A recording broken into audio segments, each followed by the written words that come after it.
Bonjour, dans cette vidéo je vais vous parler du livre La fille qui ne croyait pas au miracle qui a été écrit par Wendy Wender. Je n'ai pas le livre en ma possession puisque je l'ai lu sur ma liseuse Kindle, du coup si elle vous intéresse je vous mets le lien dans la barre d'infos. L'éditeur de ce livre c'est Black Moon. Ce livre contient 400 pages et il est sorti en avril 2012. À présent je vais vous parler de l'auteur. Donc Wendy est une auteure américaine. Elle enseigne le yoga à Boston et le roman dont je vous parle aujourd'hui est son premier roman. À présent je vais vous parler de l'histoire. Donc le personnage principal s'appelle Campbell et elle est atteinte d'un cancer. Elle rencontre une fille qui va devenir par la suite sa meilleure amie et toutes les deux elles sont persuadées qu'elles vont mourir à 18 ans. Donc elles vont dresser une liste de choses à faire avant de mourir. La maman de Campbell décide d'aller dans un autre endroit où elle va pouvoir en fait aller mieux et aussi c'est l'endroit où tous les miracles se produisent. Sauf que Campbell elle est vraiment les pieds sur terre et elle se dit ça ne peut pas arriver, mais absolument pas du tout. Et c'est alors qu'elle arrive à décrocher un job et de rencontrer aussi de nouvelles personnes qui vont devenir ses amies. Mais la réalité la rattrape très vite. Et si ça vous intéresse, je vous invite à aller le découvrir.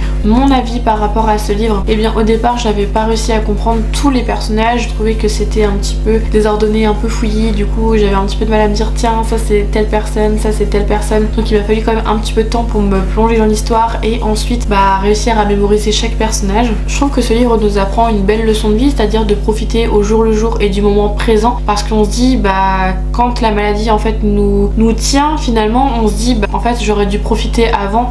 Donc je trouve qu'il y a un beau message derrière tout ça qui dit profite de la vie tant que toi tu es encore en vie en fait. Je trouvais que l'histoire était belle à lire et qu'on arrivait facilement à se plonger à travers ces personnages, qu'on avait vraiment de cette empathie qui était présente. Je trouve qu'on a tendance à imaginer qu'il va se passer ça alors qu'au final pas du tout. Par rapport à des personnages on dit tiens il va se passer ci, il va se passer ça, et en fait pas du tout. Vraiment on est très vite, on descend très vite de notre nuage et on se dit ah oui d'accord, ok c'est pas du tout la réalité finalement. J'ai apprécié aussi la petite touche d'humour qu'on peut retrouver à l'intérieur puisque ça permettait de dédramatiser en fait cette maladie qui ronge en fait des vies des personnes au quotidien.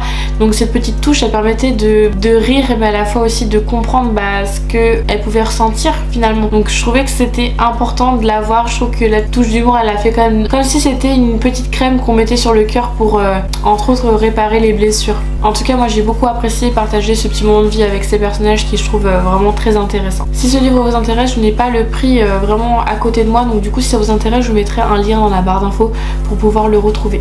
Et bien merci d'avoir regardé ma vidéo, n'hésitez pas à m'écrire dans les commentaires ce que vous pensez de ce livre et si vous avez d'autres livres à me recommander. Et moi je vous dis à bientôt.